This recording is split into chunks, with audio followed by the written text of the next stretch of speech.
हमारा पगली पड़ल है, हमारा पगली पड़ल है विपतिया जनवा बचाली छठी मैया। सरगम डिजिटल रिकॉर्डिंग स्टूडियो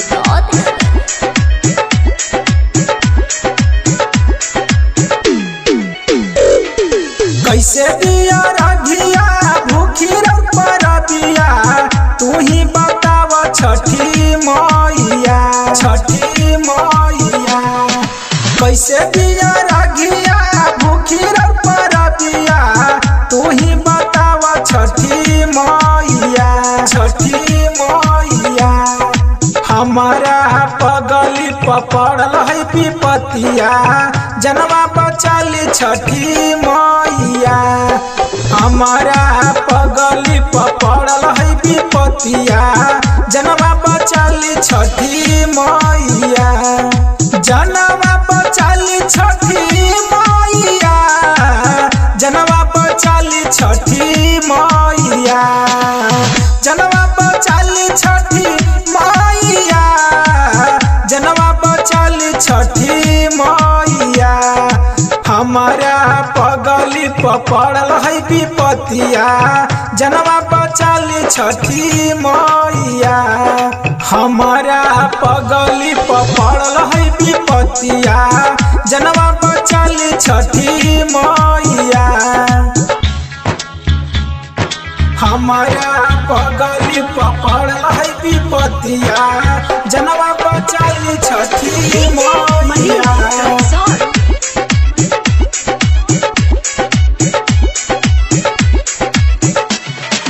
जोड़े जोड़े सुबावा से दी हमारा रगिया भारा भकिल छठी मैया, छठी मैया।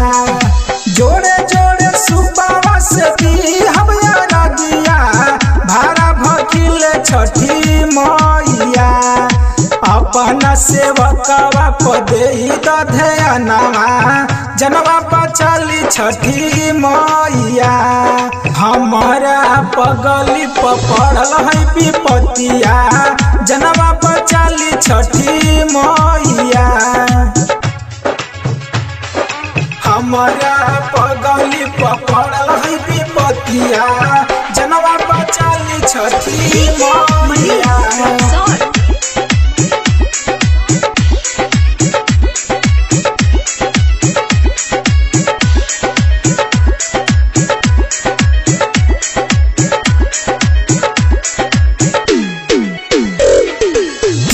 जदी होई है त करब पूजनवा धयनवा दी छठी मैया, छठी मैया। ठीक जदी होई है त करब पूजनवा धयनवा दी छठी मैया। हाथ जोड़ी करिले मुरारी बिनतिया जनवा बचाली छठी मैया। हमारा पगली पड़ल है विपतिया जनवा बचाली छठी मैया। सरगम डिजिटल रिकॉर्डिंग स्टूडियो नगर।